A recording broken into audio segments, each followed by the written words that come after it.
Hey there, this is Asinjo, and these few KOF 15 videos will be a rundown of character changes for patch 1.32 that went live on May 17th, 2022. We're only reviewing characters we are familiar with, which are the entire Orochi team, Kula, Whip, Elizabeth, and Terry Bogard. But if you're interested in seeing more quality content like this, we'll let you know how to support us at the end of the video so you can see more complete video series.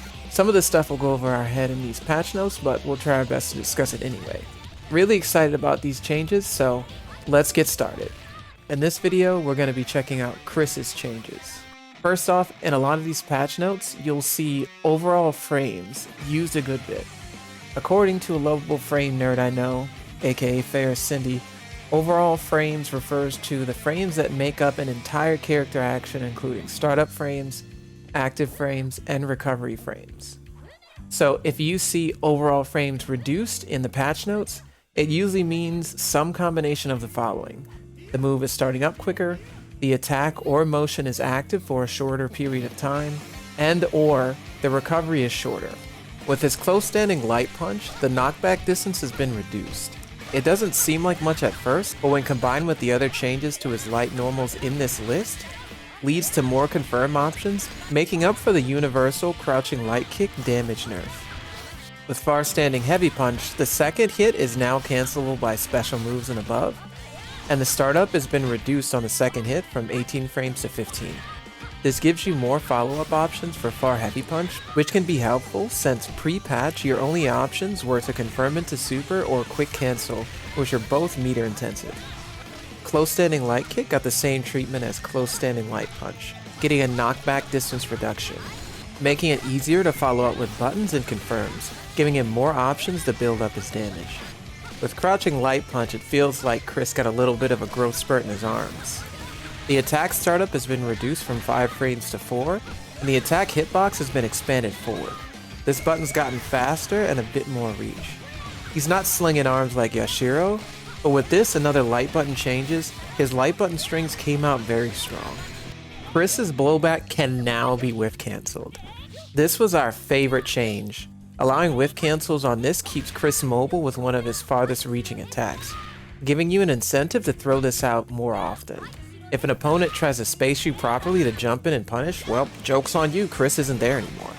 With aerial drop, they resolved an issue that caused unnatural behavior when attacks connect in certain situations, which means Chris's heavy kick throw received some adjustments to work as intended.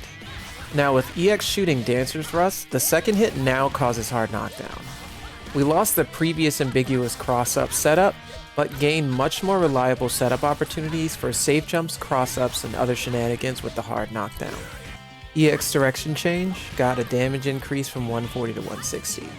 So an already nasty mix-up option got a bit more damage. Totally fine with this because they could have brought the damage down instead. Chris's changes didn't seem like he got much at first glance, but it all adds up in the end.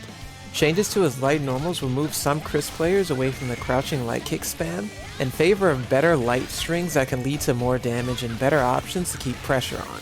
The blowback whiff cancel gives Chris another option to be a menace, with the other special move changes further rewarding him for using more of his moveset to be a little brat. That's going to be it for this video on character updates for Chris. Big thank you for all of those of you that took the time to check this out. If you want to see more character patch reviews, make sure to check out our Ko-Fi and support us any way that you can. If the community can help us hit parts of our donation goals, we'll make more of these and hopefully we'll get through the whole cast. Just remember, videos like these take a lot of time for us to make, and I gotta eat. We've been working on comprehensive character tutorials for every aspect of the Orochi team, including info on each button, each move, general strats, the works. If this is something that interests you, stay tuned. Those are going to be done soon. If you're feeling the content you're seeing, we appreciate any support that comes our way, so share it with your KOF friends if it was helpful. The more support we get, the longer we can make content like this. If you ever need to hit us up, you can do so through Discord and Twitch, and eventually Twitter, but I'm afraid of that website, so I don't use it that much. Hope everyone enjoys the game changes.